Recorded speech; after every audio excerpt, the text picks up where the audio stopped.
Listo. Bueno, aquí estamos en un día, fin de semana. Siempre estamos acostumbrados a hacer lunes, jueves vocacional, pero bueno, la verdad que, como recién le decía a nuestra invitada Alexandra Guzmán, agradecerle este tiempo. Bueno, hemos viajado, virtualmente hasta Colombia. Y bueno, nos hemos encontrado con una psicóloga católica. Así que bueno, queremos aprovechar este rato. Te agradezco, Alexandra, por tu tiempo. Y bueno, gracias por compartir parte de tu experiencia con nosotros. Así que bueno, nos gustaría que nos cuentes un poquito quién es Alexandra Guzmán, antes de entrar más en el tema de la psicología. Claro que sí, no, gracias a ti por la invitación. Bueno, mi nombre es Alexandra Guzmán, yo soy psicóloga de la Universidad Nacional de Colombia. En este momento estoy haciendo mi maestría en psicología clínica y de la salud.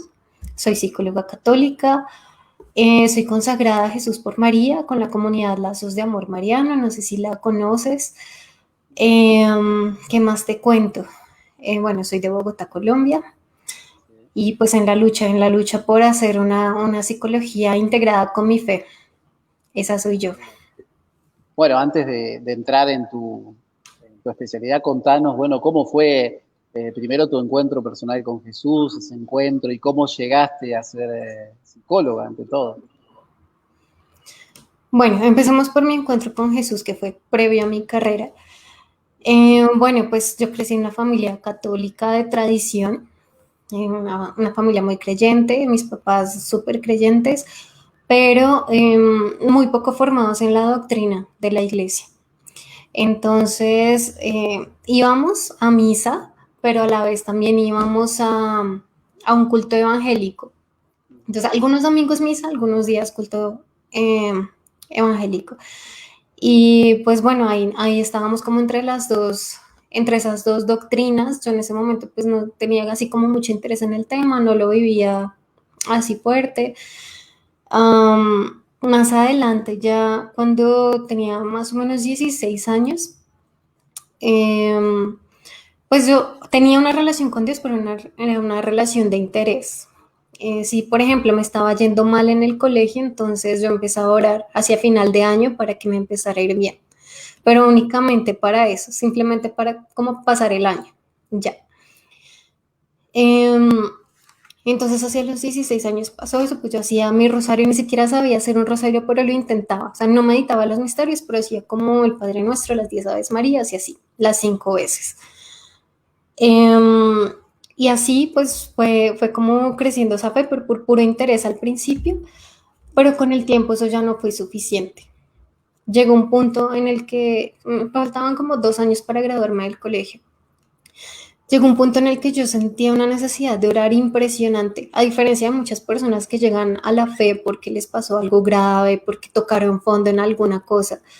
No, yo simplemente sentí la necesidad. Era una sed, pero insaciable. Entonces empecé como orando por la mañana, después ya eso no era suficiente, sentía necesidad de más. Y oraba entonces también por la noche y así. Ya iba como más a misa, ya pues dejamos con mi familia el culto evangélico y nos centramos en la doctrina católica. La verdad no sé por qué escogimos entre las dos doctrinas la católica, pero fue así, bendito Dios. Eh, y así pues fue como creciendo esa sed de Dios y cada vez necesitaba más prácticas espirituales. Entonces eh, ya empezó también como el rezo del rosario, pero pues ya mejor hecho, ya con los misterios bien meditados. Y conocí a Lazos de Amor Mariano, que es una comunidad, un movimiento católico que ha cogido muchísima fuerza, nació acá en Colombia, ha ido cogiendo fuerza con el tiempo en el resto de América Latina y Estados Unidos. Eh, Asistí pues a retiros espirituales de ellos y ya y fue como que definitivamente esto es lo mío, o sea, ya el catolicismo es todo para mí y me fui pues formando muchísimo en la doctrina de la iglesia y todo esto fue antes de graduarme del colegio, gracias a Dios porque fue en un momento en el que yo pude haber cometido muchísimos errores, pude haber caído en muchos pecados, pero Dios me agarró tempranito en la vida a los 16 años antes de que pudiera caer en muchas cosas. Entonces, pues fue como modo preventivo. Um, Después, pues yo no tenía así como muy claro qué estudiar y ya entro como a responder tu pregunta de cómo llegué a la psicología. Te soy honesta, yo no tenía ni idea qué estudiar porque no me gustaba nada. No me gustaba absolutamente nada. Yo miraba como los pensum de todas las universidades y nada me llamaba la atención. Salvo la psicología, que no la conocía muy bien, no sabía qué era eso, pero me llamaba la atención. Y entré a la carrera así como a ciegas. Como no me gustaba nada más, pues tocó psicología. Entré a ciegas sin saber en qué me estaba metiendo, pero me encantó. Amé profundamente la psicología. A medida que la iba estudiando, me fascinó. Eh, y bueno, pues ya entré fue con un poco de conflicto en la parte de la fe, porque mi universidad, la Universidad Nacional, es una universidad pública y tiene tendencia a la izquierda. Entonces no es fácil uno estar en una universidad siendo católico, en una universidad tan de izquierda, tan contraria a la fe, tan renuente a todo lo que tenga que ver con Dios. La psicología católica, perdón, la psicología en general está llena de ideología de género en las universidades, llena de cosas totalmente contrarias a la fe, que no es fácil uno irse en contra de eso. Además de que pues, se promueven algunas prácticas también contrarias a la fe, tipo mindfulness y todo este tipo de cosas. Entonces la carrera no fue fácil, pero ahí yo empecé a sentir esa sed de, como siempre he tenido esa sed de más de Dios, de querer más de Dios. Eh, ya no me bastaba solo ser psicóloga, sino que yo necesitaba integrar eso con mi fe. ¿Estás ahí? Sí, ahí estamos, tuvimos un pequeño cortecito, No, pero vale, ahí estamos. vale, vale. Entonces, no me bastaba una psicología sola, sino que tenía que ser una psicología de la mano de Dios. Y poco a poco entré a buscar algo sobre eso, pero es súper difícil de encontrar. Ya fue como después del grado de como psicóloga que logré encontrar un psicólogo católico también colombiano que ha trabajado todo este tema de la sanación interior y que creó todo un modelo de sanación interior desde la psicología. Ya un enfoque psicoterapéutico y no solamente la sanación interior al modo en que muchos sacerdotes lo practican, que está súper bien como ellos lo hacen, pero este psicólogo logró hacerlo desde una perspectiva psicoterapéutica mucho más completa. Entonces, me encantó ese diplomado que él ofrece y en él basó prácticamente todo mi modelo de psicoterapia. Este psicólogo fue el que también me motivó como ya a lanzarme a la parte laboral, porque me costó un poquito. Al principio tenía mucho miedo de trabajar cuando me gradué, tenía mucho miedo de enfrentarme al mundo laboral y él fue el que me impulsó a salir como del cascarón, a salir de la burbujita y enfrentarme al mundo laboral. Entonces, así fue más o menos como llegué a la psicología y a la fe. Qué bueno, Alexandra. Bueno, sí, yo te compartí a veces, es difícil encontrar hoy en día psicólogos católicos, ¿no? Y también con este mito de que si te mandan a un psicólogo o un psiquiatra, te tildan de que estás loco, ¿no? A veces es como que en algunos lugares ir a un psicólogo significa, bueno, que no hay algo que no está bien. Ujú. Sí, es cierto, se estigmatiza mucho. Creo que en Argentina es un poco más normalizado ir a psicólogo. Allá pues el enfoque es muy psicoanalista, que tampoco es muy como conectado a la fe, pero bueno, por lo menos hay esa cultura de asistir al psicólogo más que en otros países. Pero acá no, acá todavía hay mucho prejuicio. Sienten eso, como que yo no voy a psicólogo porque yo no estoy loco, yo no necesito eso, yo no creo en ellos, esos son charlatanes, cosas así. Eh, pero poquito a poco la gente se ha visto obligada a buscarlo porque tocan fondo, porque definitivamente ya buscaron todas las soluciones y nada funcionó, entonces al final terminan un poco a las malas, pero terminan asistiendo. Sí, Alexandra, ¿y qué diferencia podemos hacer si vos nos podés ayudar entre una psicóloga común y una psicóloga católica? ¿Cuál sería la diferencia, por decirlo así? Bueno, para una persona que no sea creyente, un consultante, un paciente que no sea creyente, probablemente la diferencia no sea mucha. ¿Por qué? Porque un psicólogo católico frente a un paciente no creyente no puede pues, tocar ese tema de la fe, no debe imponerlo, nada. Entonces se limitaría a trabajar lo estrictamente psicológico, no lo espiritual. Pero para una persona creyente, para un paciente creyente y sobre todo para un practicante, porque hay muchos creyentes no practicantes, pero para un practicante, uf, la diferencia es del cielo a la tierra, porque ya se puede trabajar esa parte espiritual, ya no te vas a quedar solo trabajando lo psicológico, sino que estás trabajando las tres dimensiones del ser humano, que es la parte biopsico espiritual. Ya no te quedas solamente con lo biopsico y ahí se para, ¿no? Trabajas también la dimensión espiritual, se puede trabajar de la mano de Dios, el psicólogo incluso puede sentarse a orar con su paciente, puede recomendarle prácticas espirituales, puede hablar abiertamente de qué es pecado, qué no. Entonces la diferencia es enorme porque en una persona no creyente con la que no se puede trabajar la fe, pues tú no le puedes decir, mira, es que estás en pecado y por eso estás herido. Uno Claro, no puede hablar en esos términos. Claro, uno trata de acomodarlo para decirlo sin meter la palabra pecado.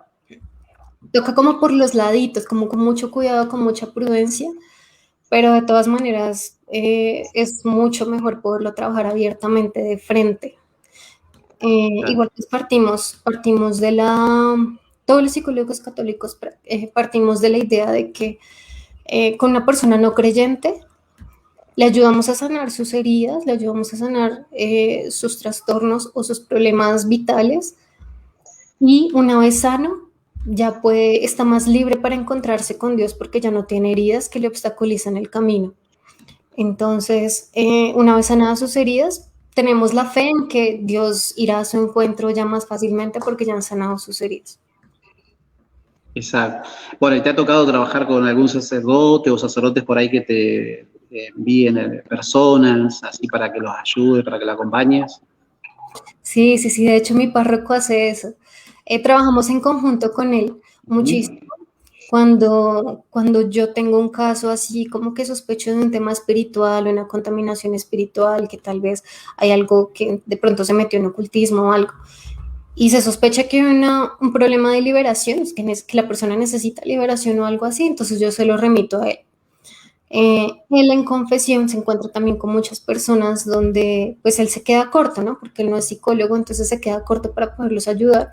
Él los confiesa, pero entonces les da mi contacto para que sigan trabajando la parte psicológica ya con un profesional. Claro, qué bueno eso trabajar bueno, en conjunto. Eh, Contame, Alexandra, ya entrando un poquito en el tema, ya que vas tocando algunas cosas que por ahí muchos no sabemos o por ahí tocamos de oído, el tema de cómo trabajás el tema de las heridas y de la sanación interior. Bueno, mi modelo es precisamente un modelo de sanación interior, como lo acabas de Ujú. mencionar, que el propio nombre ya implica catolicismo. La sanación interior es un término netamente católico.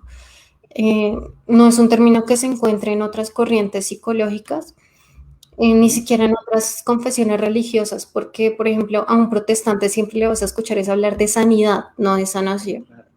Entonces, el término sanación interior es netamente católico. ¿Cómo lo manejo? Entonces, es un modelo que, como te digo, fue creando este psicólogo que te digo que se llama Octavio Escobar, y él ha basado su modelo en tres grandes grupos de heridas: heridas por agresión, heridas por Ujú. abandono y heridas por abuso sexual. Entonces, con ayuda de un cuestionario, vamos identificando todas las heridas que tiene esa persona y las vamos clasificando en esos tres grupos: heridas por agresión, heridas por abandono y heridas por abuso sexual. Pero además también miramos otro tipo de heridas, por ejemplo, que son más de tipo espiritual, como heridas intergeneracionales, que son Ujú. esas cadenas que se van transmitiendo de generación en generación y que no son como tal heridas emocionales, sino cadenas generacionales, que nos hacen como más, no condicionados, digamos que no es que estemos determinados a seguir esos patrones, pero sí tenemos mayor tendencia a seguirlos. Entonces, por eso hay que luchar fuertemente contra ellos y por eso los analizamos también en terapia. Y hay otro grupito de heridas que ya son las heridas como de tipo espiritual, que ya no corresponden al campo de la sanación interior, sino de la liberación.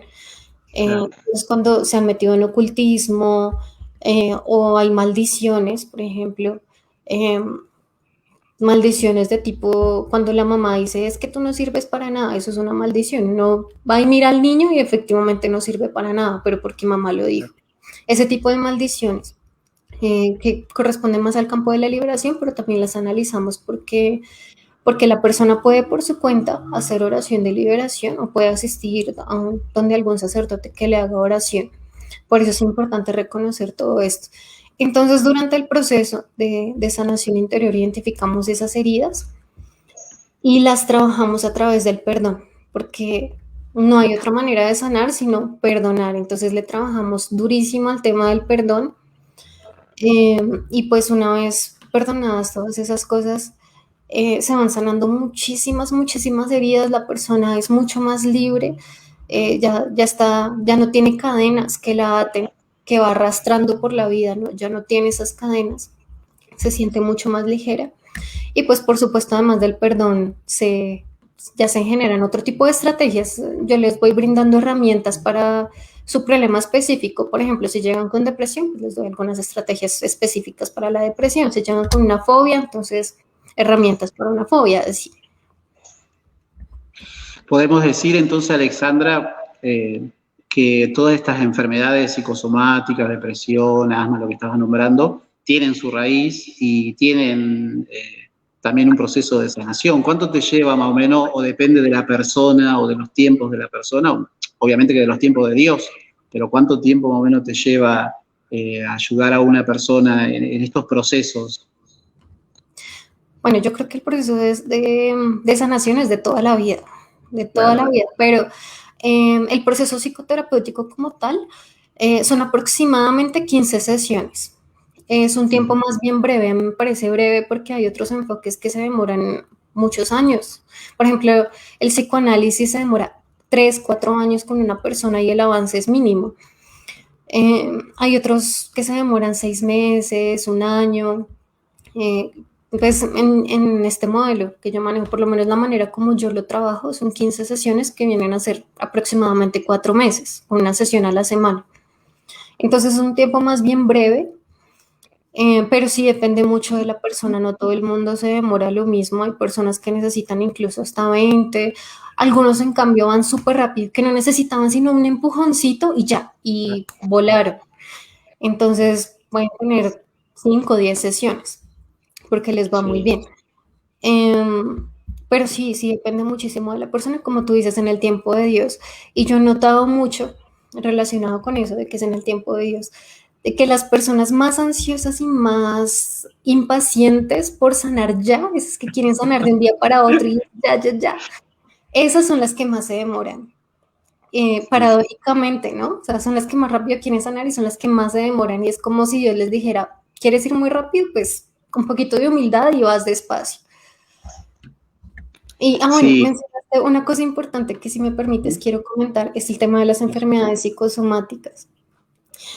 Hay muchísimas enfermedades que tienen un origen emocional eh, y bueno, pues también las analizamos. También ese grupo de heridas las analizamos con el cuestionario que te comenté y entrarían dentro de las cadenas intergeneracionales porque muchas veces esas enfermedades se transmiten de generación en generación. Por ejemplo, tú sabes que una persona que tuvo cáncer le transmite esa tendencia a su descendencia. Ellos tendrán una probabilidad más alta de sufrir cáncer. Por eso Sí. son cadenas también intergeneracionales. Entonces las enfermedades, digamos, somáticas o de origen emocional más comunes son cáncer, hipertensión, diabetes, Sí. artritis, problemas de colon y problemas cardíacos. Esas son las más comunes y todas tienen que ver con rencores bien atravesados, o sea, personas que no perdonan y que además transmiten a sus descendientes la dificultad para perdonar. Entonces, yo pienso, no sé si lo que estoy diciendo sea médicamente del todo correcto, pero yo siento que lo que se transmite no es tanto la tendencia al cáncer, por ejemplo, sino la tendencia a guardar rencor que genera el cáncer. Creo que es eso Claro. lo que se transmite.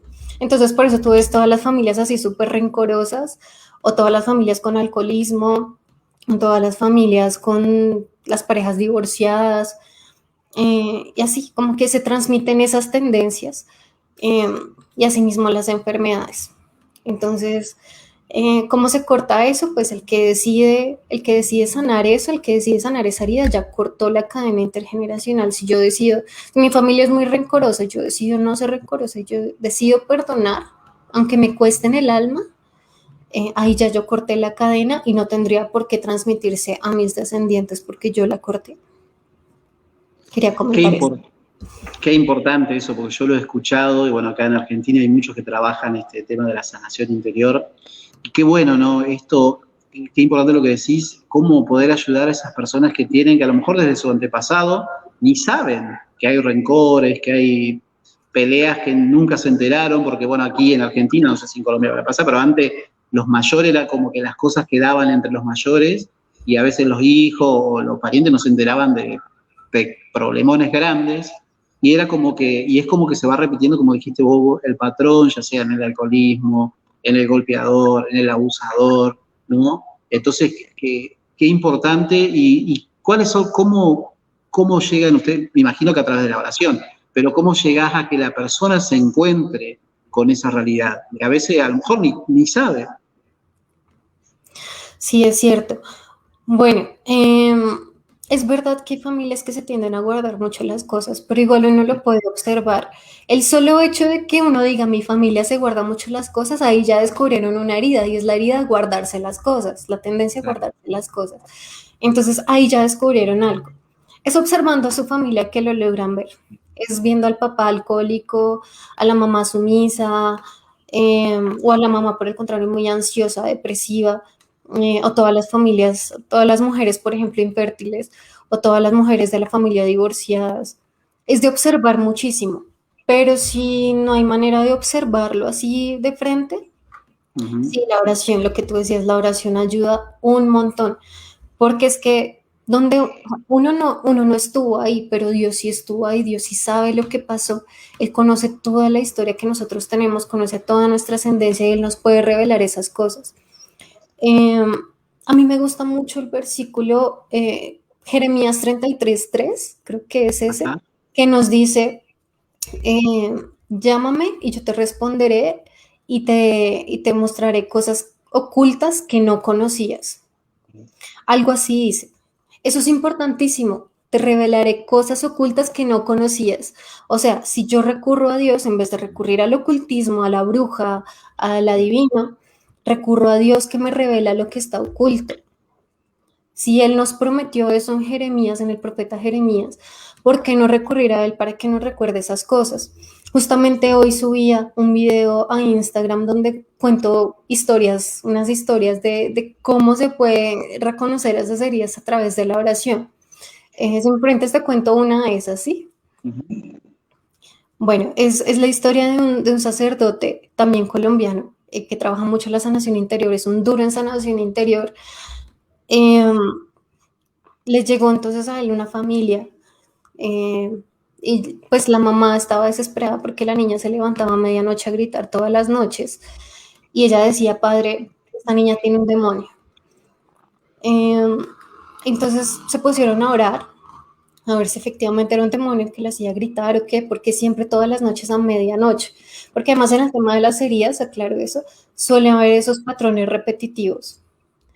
Claro. Hay personas que, por ejemplo, se deprimen en la misma época del año todos los años, siempre en marzo, por ejemplo, ahorita tengo un consultante así, siempre en marzo todos los años. Y el resto del año, o sea, se deprime unos 3 a 6 meses y el resto del año está bien. Bueno, volviendo a la historia, entonces se pusieron a orar a ver si la niña efectivamente tenía un demonio. Eh, y Dios le reveló a él, normalmente Dios hace eso, le manda a uno una imagen o una palabra, algo le llega a uno a la mente. Y a este padre le llegó la palabra embarazo. Y le dijo a la mamá, a ti te pasó algo en el embarazo. Ella se puso a pensar, a pensar, a pensar y dijo, sí, una noche, a medianoche, mi esposo llegó y me dio un golpe en el estómago, o sea, en la pancita, le pegó en la pancita, eh, y esa era la herida que esa niña tenía, de haber recibido ese golpe cuando estaba en la pancita. Pues ya sanada esa herida, la niña no volvió a gritar, no, no volvió a tener pues ningún síntoma así raro y pues no había ningún demonio. Es importante esto porque son heridas, sobre todo las heridas que se han dado antes de los 4 años de edad, son súper difíciles de recordar, uno no se acuerda de qué pasó a esas edades y son las edades más críticas, las heridas que se han formado o que uno ha adquirido antes de los 4 años son las más duras. No es lo mismo, por ejemplo, que se muera mi papá, por ejemplo, a los 3 años, a que se muera a los 20 años. No es lo mismo. Sí. A los 3 años pega mucho más duro porque es una herida por abandono muy fuerte. Entonces, estas heridas que se han generado tan temprano en la vida, como le pasó a esta niña, desde su embarazo estaba ya herida, son muy difíciles de recordar, pero recurriendo a la oración, Dios nos revela todo lo que pasó. Qué bueno. O sea que, bueno, yo me quedo pensando mientras te escucho. Entonces, Alexandra, suponete que yo me doy cuenta de que estoy repitiendo un patrón, ¿no? De algo de mi familia. Yo oro, el Señor me lo revela. Yo ahí cuando oro y corto con eso, toda mi familia, es como decirlo así, es como que recibe esa oración y se corta para toda mi familia, ¿no? No, no se corta para toda la familia, porque eso también depende de la voluntad. Sí. Si yo decidí romper la cadena, es para mí y mi descendencia. Pero si Ah, mi hermano o mi tío quisieron seguir esa cadena, ese patrón y están felices en ese, digamos, en ese lodo, claro. no se puede hacer nada, Dios no los puede obligar. Dios no los puede obligar, pero lo que yo sí puedo hacer es orar permanentemente, haciendo oración de liberación por la conversión y liberación de toda mi familia. Pero siempre Exacto. depende de la voluntad. O sea, para romper un patrón depende de que uno quiera hacerlo y no porque alguien más decidió hacerlo, entonces toda la familia se sana, no. A veces pasa. A veces sí pasa que cuando se sana uno ve que se van sanando los otros, pero no es la mayoría de casos. Claro. Y con las heridas, ya que tocaste ahí un poquito ese testimonio del vientre materno, desde cuándo ya uno recuerda lo que vivió nuestra madre en el vientre materno o lo que vivimos nosotros. ¿Desde cuándo? O sea, ¿desde cuándo se puede decir que se producen las heridas desde el vientre materno? Desde que somos gestados hasta Sí, desde la misma concepción. Por ejemplo, un ejemplo de una herida que se genera justo en el momento de la concepción es haber sido concebido en fornicación, que los papás no estuvieran casados o fueron concebidos de cualquier manera en un bar, en un baño de un bar o algo así. Esa es una herida desde el momentico de la concepción porque esa pareja no tenía la protección del sacramento, no estaban casados por la iglesia, eh, y pues seguramente ese bebé tampoco fue planeado. Entonces Uh-huh. ahí ya se tiene una herida. Y la mayoría de personas son concebidas de esa manera, sin haber sido planeados y fuera del matrimonio. ¿Y cuáles son las consecuencias, ponerle de haber sido concebido, ponerle fuera del matrimonio? Más allá que después los padres se hayan casado. Ujú. Sí, es cierto. Es verdad que cuando se casan después, cuando se casan durante el embarazo o cuando el niño ya ha nacido, se puede paliar un poquito la herida, es decir, se amortigua un poquito el golpe, pero de todas maneras el golpe está, o sea, la herida ya está. Sí. Em, pero entonces, bueno, la herida ya está, pero las consecuencias permanecen por eso mismo, porque la herida está. Más adelante en la vida, la consecuencia más fuerte que yo he visto de eso, de por ejemplo haber sido concebido en fornicación, es que tienen mucha dificultad para formar una familia estable como Dios la quiere. O sea, una persona que fue concebida en unión libre, en fornicación, más adelante en la vida difícilmente va a pensar en un matrimonio estable, va a vivir también en unión libre o le va a temer al compromiso y por eso va a tener como muchas relaciones sin nada serio. picando acá y allá, pero nunca se compromete.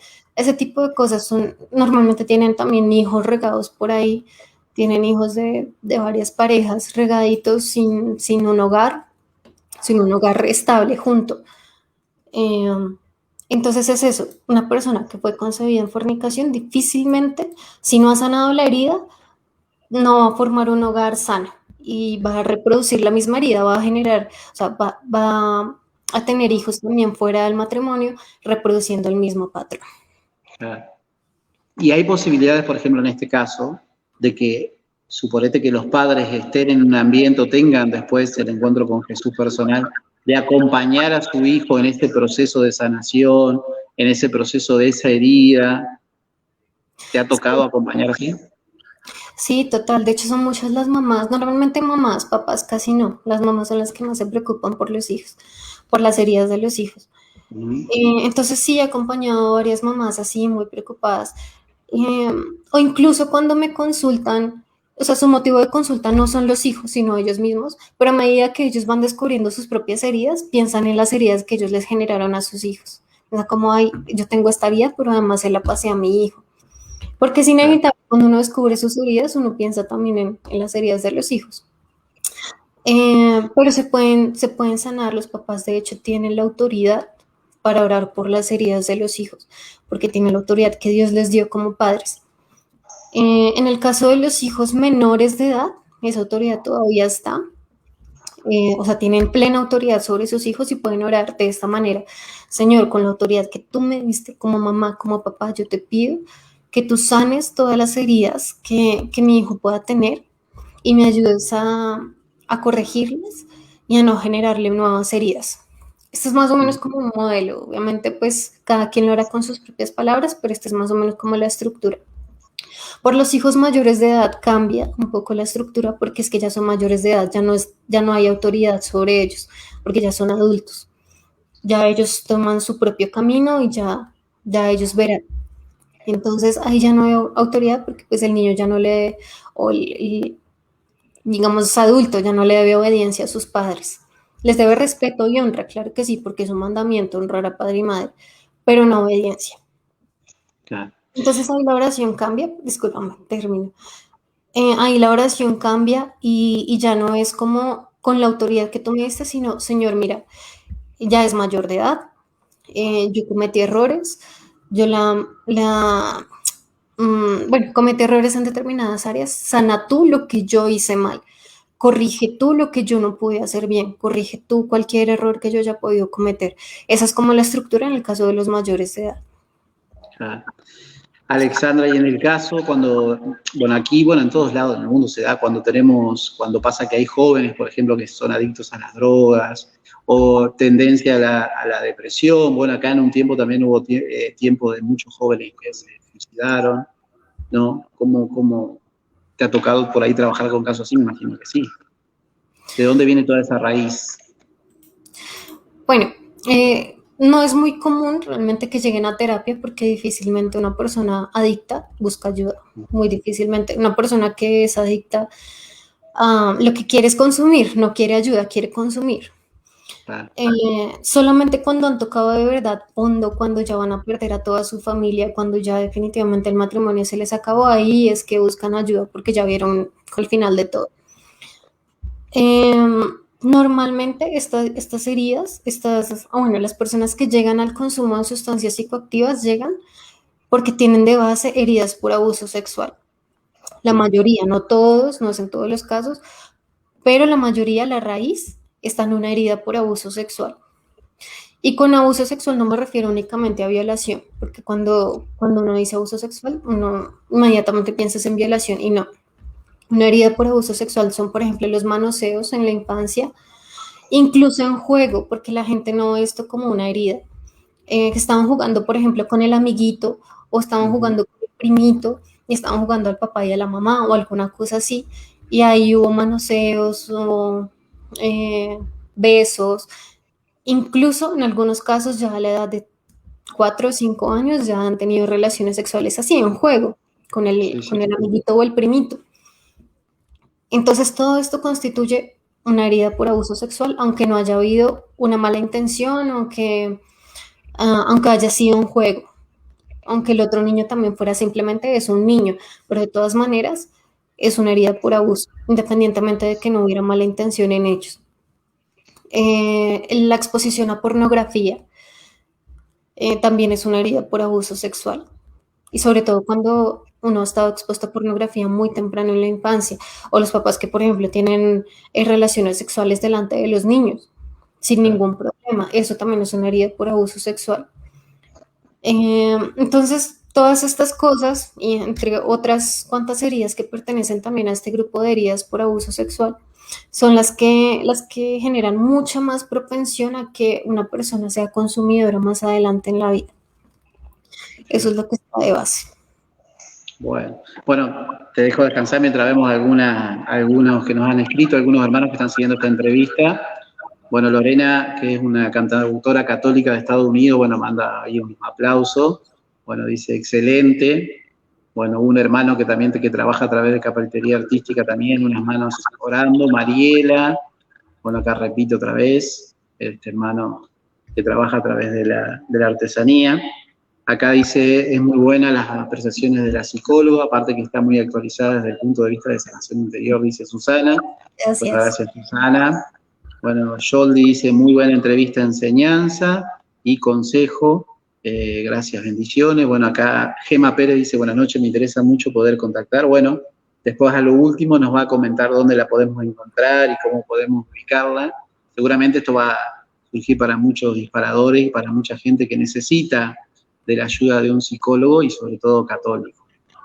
Siguiendo con este tema, Alexandra, me gustaría algo también que leí de lo tuyo, que hablaste un poquito de las contaminaciones, que muchas veces la gente piensa que es algo normal, como es la nueva era, ¿no?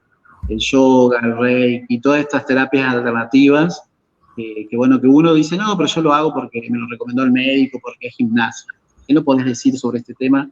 Que todavía hay gente, inclusive dentro de la iglesia, que bueno, que lo toma como que no es tan grave.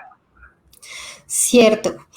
Y hay mucho, mucho, mucho que decir sobre este tema. Digamos que aquí la actitud más peligrosa, también una de las más comunes, es como, ay no, pues están viendo el demonio en todos lados, estos fanáticos. Hay mucho católico que tiene miedo de eso, de ser o parecer fanático. Entonces son de los que dicen, no, yo creo, pero yo tampoco llego a ese nivel de fanatismo, yo tampoco soy obsesiva, ese tipo de cosas. Entonces, así es que llegan a revolver doctrinas que no deben ser revueltas. Este tipo de prácticas están súper normalizadas en la psicología, pero también en la fe, eh, tristemente. Entonces, si tienes depresión, si tienes ansiedad, mindfulness. Si tienes también problemas de ansiedad, yoga. Y lo que te venden es eso. Aquí en Occidente, la manera como el yoga se metió es así como no, es solo ejercicio, es solo un ejercicio que sirve para relajación y ya. Esa es la manera, la mentira con la que el yoga se metió acá en Occidente. Eh, pero pues es eso, es una mentira.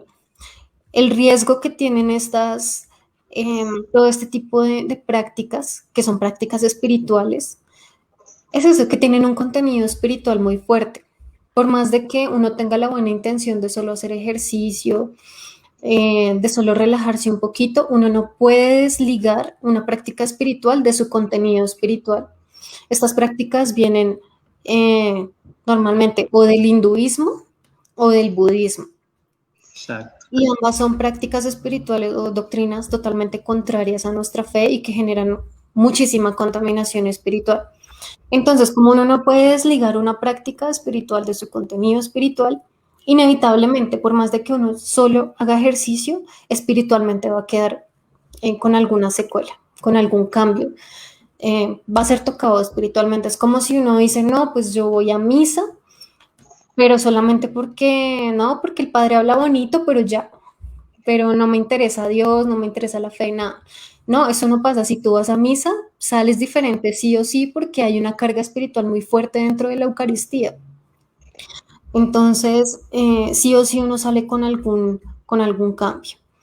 En el caso del yoga, por ejemplo, eh, bueno, el yoga tiene Bueno, el hinduismo tiene muchos dioses, tiene todo un Sí, panteón de dioses.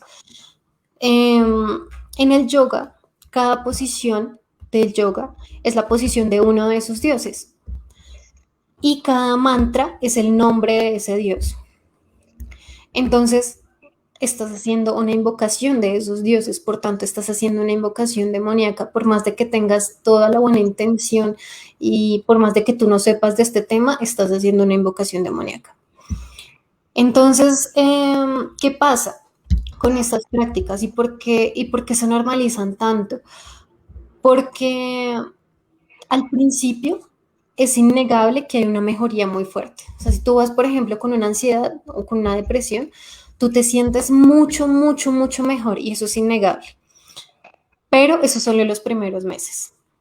Después de esos meses, la recaída es impresionante y terminan mucho peor de como estaban antes. Y terminan mucho peor porque terminaron contaminados espiritualmente y es mucho más difícil de sanar eso porque ya no es una ansiedad psicológica, ya no es una depresión meramente psicológica, ahora es una ansiedad espiritual.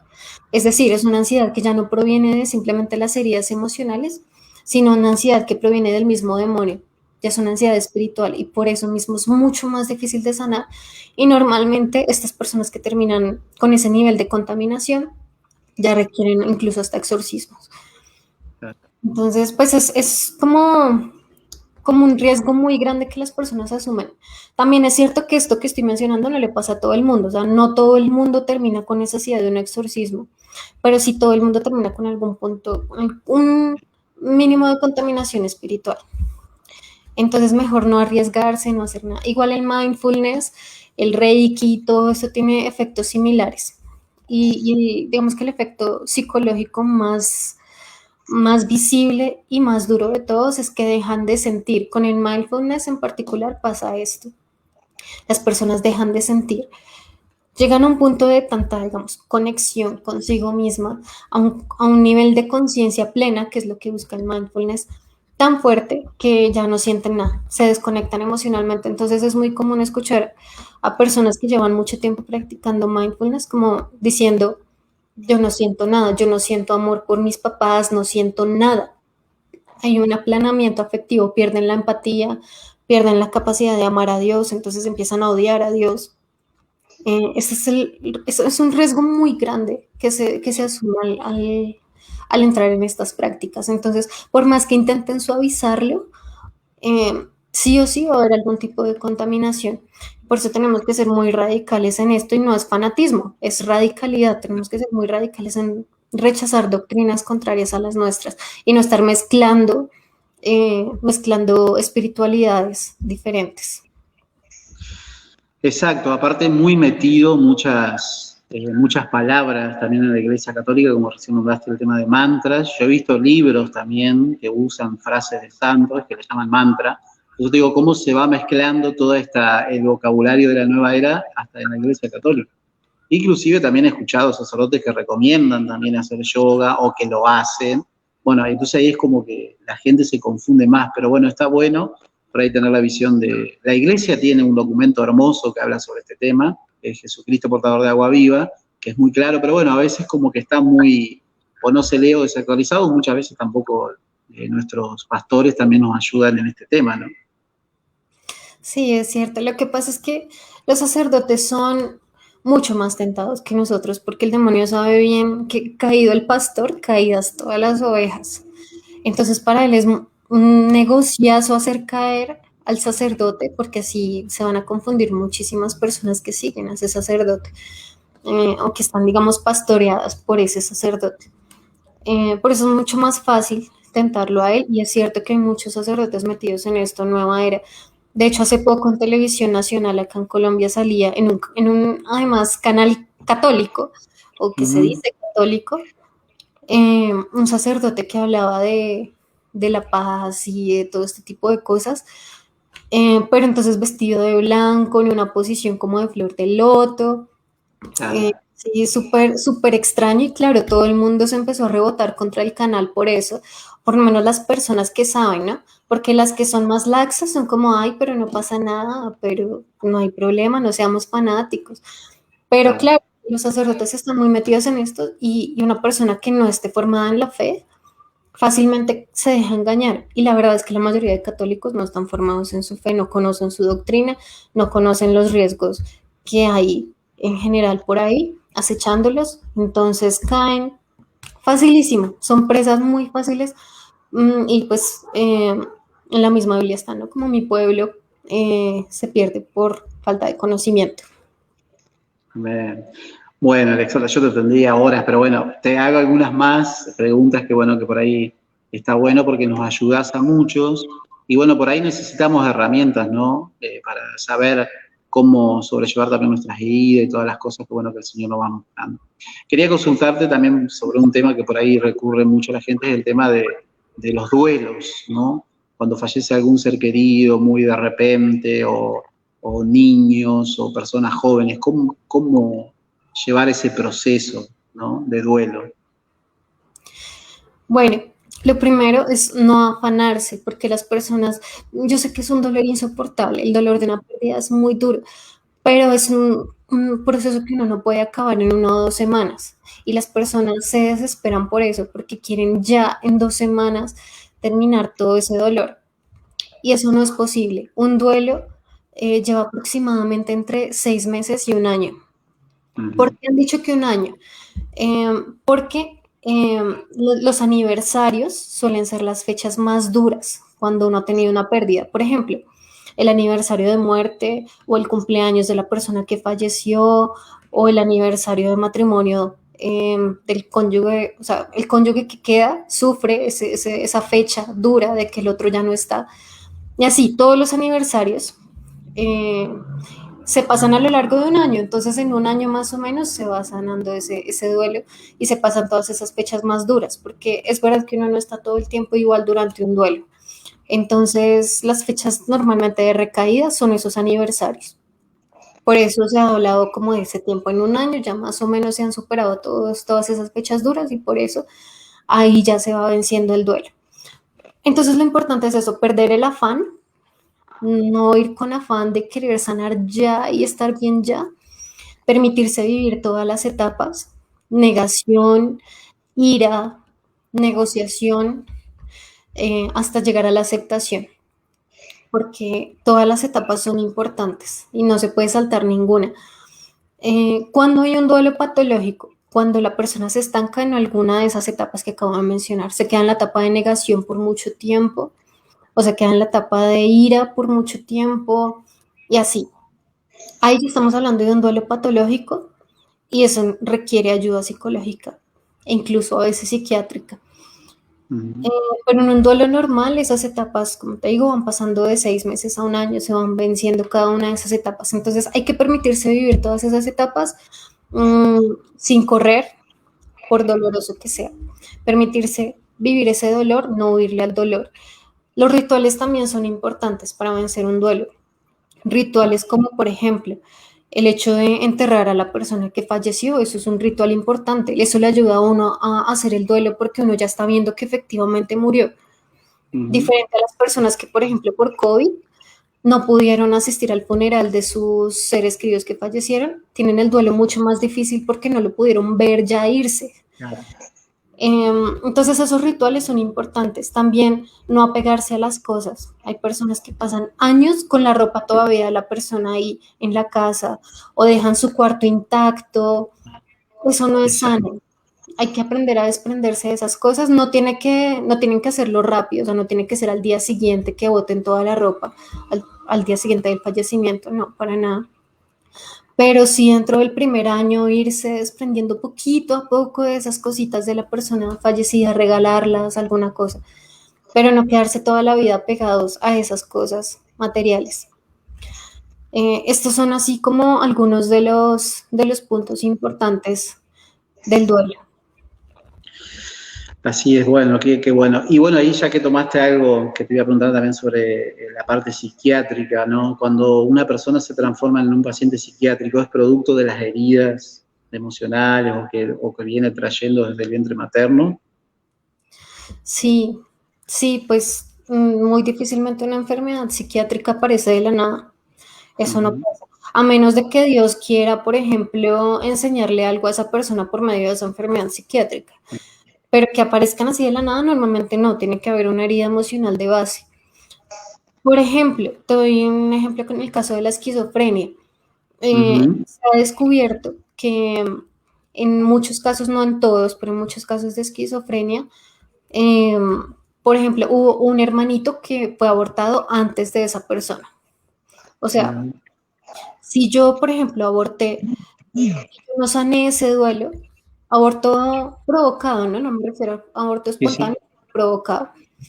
Si yo no sané ese duelo y no sané mis cuentas con Dios y todo eso, el niño o los niños que sigan, al estar en un lugar donde el hermanito fue asesinado porque pues están en el vientre, donde un hermanito de ellos murió y de manera muy violenta, eh, tienen mucha más probabilidad de sufrir esquizofrenia o algún tipo de trastorno mental. Entonces, sí, todas las enfermedades psiquiátricas tienen de base algún tipo de herida emocional, un maltrato muy fuerte o padres que también sufrían enfermedades mentales y por tanto no pudieron cuidarlos, porque por ejemplo una mamá depresiva difícilmente va a poder cuidar al niño y el niño va a crecer abandonado y por tanto con tendencia también a la depresión. Y así, Claro. entonces todas las enfermedades psiquiátricas normalmente tienen de base una herida emocional. Claro. Y Alexandra, así como psicóloga, ¿te ha tocado estar o acompañar algún proceso de exorcismo, por ejemplo, algún paciente o llevarlo a un proceso para analizar si realmente es para exorcismo, liberación? No, no he tenido la oportunidad. De hecho, he querido hacerlo, pero el padre que te comenté, mi párroco, con el que trabajo en conjunto, todavía no me ha permitido como participar de esos procesos. Pero sí he tenido casos donde han tenido, no posesión, pero sí casos de brujería, o sea, pacientes que tienen muchos problemas porque han sido víctimas de brujería y ese tipo de cosas. Como yo te decía, eso no pertenece al campo de la sanación interior, sino de la liberación, por lo tanto, difícilmente un psicólogo le va a poder ayudar con eso si el tema es espiritual y requiere liberación. Pero sí Claro, se puede de todas maneras trabajar ciertas heridas, ayudar a perdonar, porque es que si hay algo que mantiene los efectos de una brujería es que la persona odie a quien le hizo brujería. Si uno odia a la persona que le hizo brujería, pues esos efectos se van a potenciar aún más, porque claro, siempre el mal se potencia con el odio. Entonces, desde la psicología se puede trabajar eso. Pero ya de resto, pues remitir esos casos al padre y él los trabaja pues aparte. Todavía no he tenido la oportunidad como de participar activamente en eso. claro. Bueno, te hago unas últimas preguntas si no te tengo tanto. Otra cosa que por ahí también muchas veces surge, el tema de cuando las personas empiezan a sentir en su cuerpo, por ejemplo, afecciones de otra persona, ponerle que hay una persona que le duele la pierna. Esta persona en oración siente que le duele la pierna o siente dolores en su cuerpo y presiente que puede ser alguien conocido o no, que está necesitando tal vez esa oración. ¿Te ha pasado de poder ayudar a personas así con casos así? Sí, ahí pues no es que lo trabajemos como tal, sino que les aconsejo en esos casos orar Ajá, por esa persona. Eh, Hay varias posibilidades.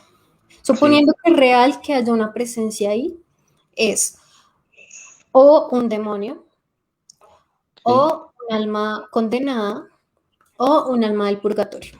Son solo esas tres opciones. En ninguna de las tres opciones esa persona viene de Dios porque los ángeles de Dios no hacen eso.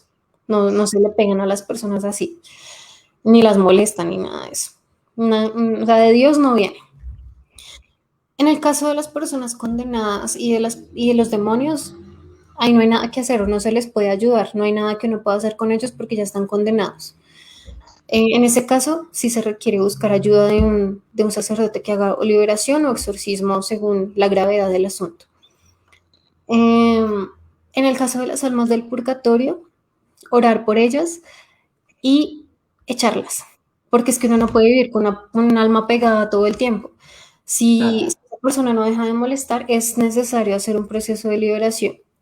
Eh, pero no, uno mismo lo podría hacer, uno puede decir, mira, voy a orar por ti, Dios te salve, Dios te saque del purgatorio lo más pronto posible, pero te me vas de acá porque tú no correspondes acá, tú no eres de acá. Bueno, en lo posible no hablarle a la persona, pero sí hay que echarla. Uno le puede decir como a Dios, Señor, llévate a esta persona porque esta persona no pertenece acá. Entonces yo oro por ella, pero llévatela. Llévatela donde le corresponda, en este caso, al purgatorio. Claro. Si definitivamente la persona no se va y sigue esa molestia, sí hay que recurrir a un proceso de liberación para que ya un sacerdote ayude a echar esa alma a donde le corresponda. Pero sí, en todo caso, hay que orar por esa alma si uno sospecha que pueda ser un alma en pena. Y si es otra persona, ponele que a mí me duele la cabeza. Yo rezo porque siento en mi interior que hay otra persona que le está doliendo la cabeza, que está viva. A eso por eso te preguntaba. O por No, ejemplo que me...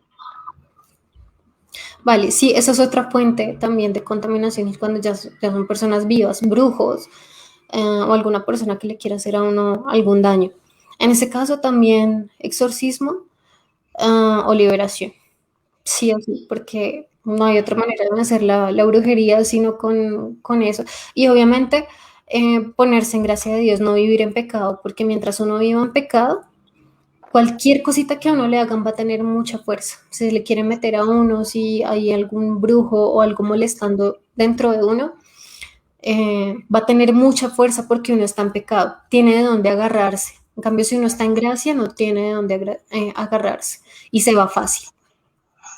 O sea que no puede ser una persona, ponerle que esté sufriendo, que yo, algún familiar, que le duele algo y que yo sienta lo que le está pasando a la otra persona.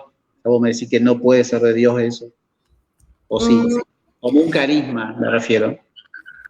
ok, sí, ya te entiendo la pregunta. Bueno, hay personas que pueden sufrir eso, pero son muy escasas y son almas víctimas, así se llaman almas víctimas, que Sí, llevan porque lo sufren. llevan en su cuerpo pues, el sufrimiento de otras personas y así, pero son muy escasas y son personas de una vida espiritual, mejor dicho, santos, de una vida espiritual muy, muy perfecta o casi perfecta, obviamente pues siguen siendo humanos, ¿no? Pero una vida casi perfecta. Y la mayoría de personas no tiene este don, porque no, además no están preparadas para llevarlo. Las personas que tienen este don, Dios las prepara para eso. Entonces ellos saben que tienen ese don porque Dios las ha preparado para eso. Lo otro que puede pasar es que hay personas muy sensibles, demasiado sensibles a lo que le pasa al otro y por eso terminan sintiendo lo que siente esa persona. Yo creo que eso no es sano. No me atrevo a asegurarlo, pero yo creo que eso no es sano. Porque me parece que puede haber una especie como de contaminación ahí, como si se estuvieran contaminando con lo que le pertenece a otra persona o algo así. Em, entonces, esa sensibilidad hay que canalizarla, hay que entregársela a Dios. Em, para hacer discernimiento, lo que yo recomiendo es que la persona le diga a Dios, mira, Señor, si esto es tuyo, potencialo y ayúdame a usarlo bien y enséñame a usarlo. Si esto no Amén. es tuyo, llévatelo. Ese es el mejor criterio de discernimiento para saber si eso viene de Dios o es que yo tengo algo que no está bien. Si Dios, o sea, si en esa oración Dios decidió quitar eso porque no venía de Dios, entonces ahí ya uno sabe que hay algo más que trabajar ahí, que si llegó eso es por algo externo, o sea, algo que trabajar, una herida emocional o alguna cosa así, hay que trabajar. Bueno. Bueno, acá me preguntan, por ejemplo, un hermano, en sueño, cuando Dios se manifiesta en sueño, ¿puede pasar? ¿O que Dios te revele cosas en los sueños? Sí, claro, y de hecho era muy frecuente en la Biblia, pero también hay que tener muchísimo cuidado, mucho cuidado con eso. En los sueños también puede haber tres fuentes posibles. O el sueño viene de Dios, o el sueño viene del demonio, o el sueño viene de uno mismo. Claro. Entonces, de uno mismo es cuando uno simplemente el cerebro está organizando la información del día. De pronto uno tuvo un día estresante, ansiedad, alguna cosa así, entonces uno sueña con lo que pasó en el día o algo así. Ese tipo de sueños vienen de uno. Mm, sueños que vienen del demonio, bueno, pesadillas, este tipo de cosas, pero pesadillas así ya muy fuertes. No Claro. pesadillas bonitas, porque hay pesadillas que también pueden venir de que simplemente uno está muy estresado o ansioso. Pero sí, ya pesadillas del demonio son demasiado pesadas, demasiado fuertes y frecuentes. Eh, los sueños que vienen de Dios realmente son muy poco comunes y hay que verlos con mucho cuidadito, hay que discernirlos, ojalá discernirlos con un director espiritual. Es importante Ujú. tener un director espiritual que le pueda ayudar a uno a mirar si eso efectivamente es de Dios o no. Eh, yo siempre doy el ejemplo de una santa, que no recuerdo bien cómo se llama, pero ella tuvo una visión, no era sueño, era una visión, pero de todas maneras se puede como extrapolar. Ella vio en esa visión a Jesús, estaba recibiendo un mensaje de Jesús, estaba feliz porque estaba viendo a Jesús, pero en algún momento de la visión ella decidió bajar la mirada y se dio cuenta de que los pies no eran pies sino garras. Claro. Entonces ahí se dio cuenta de que no era de Jesús, era el demonio disfrazado de Jesús. Esto pasa también en los sueños. Puede que uno sueñe con la Virgen María, puede que uno sueñe con Jesús y uno, ay, Dios me habló. Y resulta que no, resulta que puede ser el demonio disfrazado de Jesús o de María o de cualquier ángel. O con Entonces, difuntos también puede pasar que sueñes. sí, también se puede hacer pasar por difuntos. Eh, entonces, bueno, aunque también esos sueños pueden ser reales. Por ejemplo, hay muchas personas que sueñan que su ser querido que falleció ya está en el cielo, ya está bonito, vestidito de blanco, tranquilo, en paz. Esos sueños son bonitos porque ese difunto no se está comunicando con ellos, simplemente les está mostrando que ya está descansando en paz, pero no les está hablando. Es importante eso. En un sueño que Ujú. viene de Dios, nunca la persona difunta les va a hablar porque la comunicación con espíritus está prohibida por Dios. Entonces, una persona que venga de Dios no les va a hablar. ¿No? Un difunto no les va a hablar si viene de Dios. Simplemente les está como queriendo hacer ver que ya está descansando en paz y que no necesitan preocuparse más. Pero si ya hay otros detalles, como que el difunto les habla, o como que se les apareció en el sueño Jesús, pero Jesús les recomienda que sigan en unión libre o algo así, pues efectivamente ese sueño de Dios no viene, es del demonio. Eh, entonces esos son como esos criterios de discernimiento. Si uno cree estar soñando algo de Dios, mirar esos pequeños detalles que le dicen a uno que hay algo raro. Si uno no Claro. encuentra nada raro, si uno ya lo discernió con el director espiritual y no hay nada raro, entonces el sueño muy probablemente sí venga de Dios. No sé si respondí tu pregunta, si soy clara.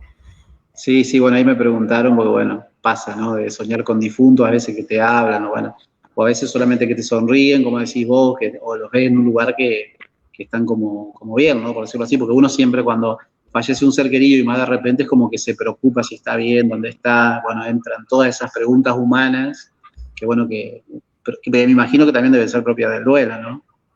Sí, es verdad. Y bueno, olvidé decir un detallito para discernir cuando son almas del purgatorio.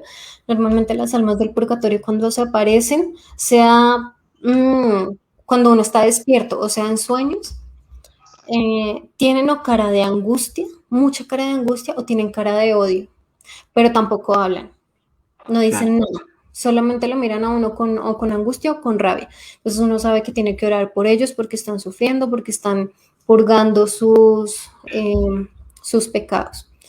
Claro, verlo feliz, entonces es un buen signo, más allá de que no nos hable.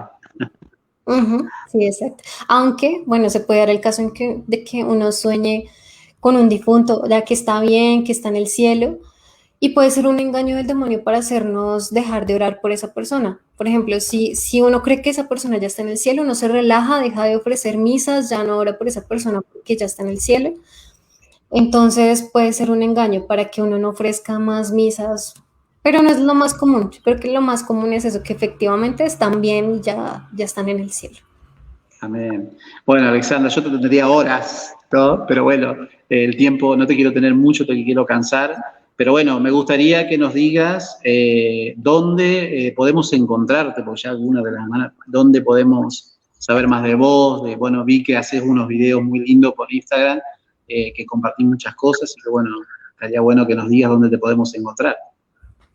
Bueno, tanto en Instagram como en Facebook me pueden encontrar como @psicoalexandraguzmán, todo así pegado, @psicoalexandraguzmán. Muevo mucho más el Instagram que el Facebook realmente, entonces es mejor si me siguen por Instagram. Ahí me pueden contactar cualquier cosa que necesiten a la orden. Em, entonces por allá los espero en estas redes.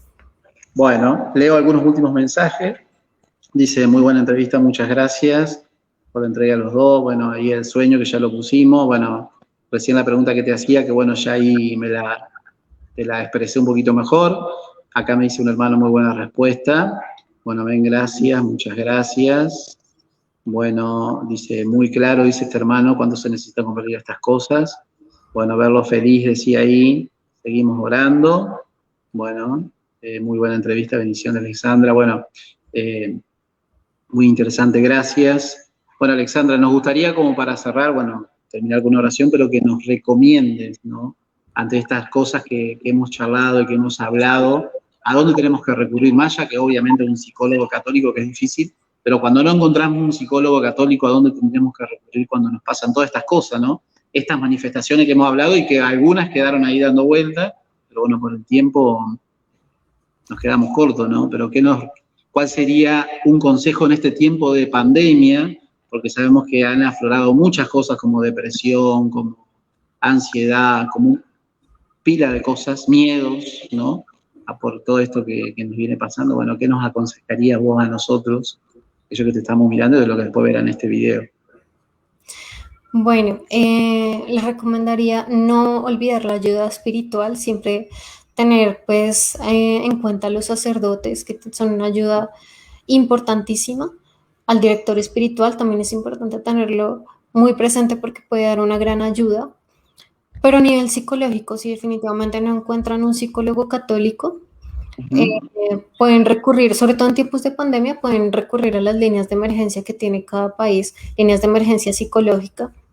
Eh, Creo que les pueden dar muchas, muchas buenas herramientas, porque no sean católicos, estos psicólogos son malos, no. De hecho, hay muy buenos psicólogos no católicos. Lo único es que se fijen en eso, en que no recomienden cosas contrarias a la fe. Mientras no les recomienden cosas contrarias a la doctrina, mientras no les recomienden nueva era o cosas pecaminosas, no hay ningún problema en trabajar con un psicólogo que no sea católico. Igual puede darles muy buenas herramientas. Entonces, es eso, hacer como una buena elección del terapeuta, teniendo en cuenta estas cositas, que no recomiende cosas que no son, pero sí, no hay ningún problema en recurrir a ellos. Bueno. Bueno, Alexandra, nos comprometemos a rezar por vos, por este servicio tan hermoso, por todo este carisma que el Señor te ha regalado, que veo que es mucho y bueno, veo que tenés mucho trabajo. Así que desde ya nos comprometemos, bueno, Dios quiera, como siempre les digo a todos los entrevistados, Dios quiera que en algún momento el Señor nos permita encontrarnos físicamente y Dios quiera algún día puedas venir a nuestro país y aquí a Victoria a compartir más de tu sabiduría, de tu experiencia, que mucha falta nos hace a muchos tener hermanos como vos, que nos van como marcando el camino y que el Señor le regale estos dones y carismas. Así que ya nos comprometemos a rezar por vos y te agradezco por este tiempo tan hermoso de compartir con nosotros tu experiencia. No, muchas gracias a ti por la invitación, gracias a todos por interesarse en estos temas psicológicos, que nos hace falta formarnos mucho en esto, por interesarse por la sanación interior. Muchas, muchas gracias. Bueno, leemos algunas últimas y hacemos una oración final como para cerrar. Bueno, acá dice Gema Pérez, y muy interesante, gracias. Bueno, Gema. Roxana dice, hermosa entrevista, Dios los bendiga, muy clara en sus explicaciones. Bueno, gracias, Roxana. Susana dice, muy buena entrevista, felicitaciones a los dos. Bueno, Karina dice, gracias por tanto sabiduría y tips para tener en cuenta. Así que bueno, gracias a todos los que se han conectado y los que lo verán después. Así que bueno, nos gustaría, Alexandra, cerrar con una oración tuya, si querés, la guías y así terminamos este lindo momento. Vale, claro que sí. En el nombre del Padre, del Hijo y del Espíritu Santo. Amén. Padre Celestial, de ti proviene toda bendición en el cielo y en la tierra. Te entregamos, Señor, este momento de formarnos en nuestra fe, de formarnos en nuestra doctrina, pero también de prestarle atención a nuestra salud mental en conjunto con la fe, Señor, porque tú nos has creado como seres biopsicoespirituales. Tú nos has creado como una unidad que no se puede dividir y a la cual necesitamos prestarle atención. Gracias, Señor, por tantas personas interesadas en estos temas que quieren empezar su proceso de sanación, que tienen muchas cosas ahí que quieren trabajar, que tienen toda la intención de trabajar para poder servirte mejor. Te agradecemos infinitamente y nos colocamos todos en tu amor, en tu presencia, en tu misericordia. Y nos acogemos a ti y a lo que tú quieras hacer con nosotros. Te pedimos que nos ayudes a sanar, a abrir nuestro corazón para con humildad reconocer que estamos heridos y que necesitamos de ti porque sin ti no podemos. Infinitas gracias, Señor. Te pedimos perdón por nuestros pecados. Danos la gracia de nunca más volver a pecar. Amén. Amén. Bueno, Alexandra, gracias una vez más. Bueno, que tengas una bendecida noche. Bueno, nos comprometemos a rezar por la bella Colombia y bueno, sí. Encomendamos a la oración de ustedes por Argentina, por todo esto que estamos viviendo, bueno, en todo el mundo. Así que bueno, muchas gracias y un bendecido descanso. Y seguimos en contacto. Claro que sí, que descansen todos. Dios los bendiga.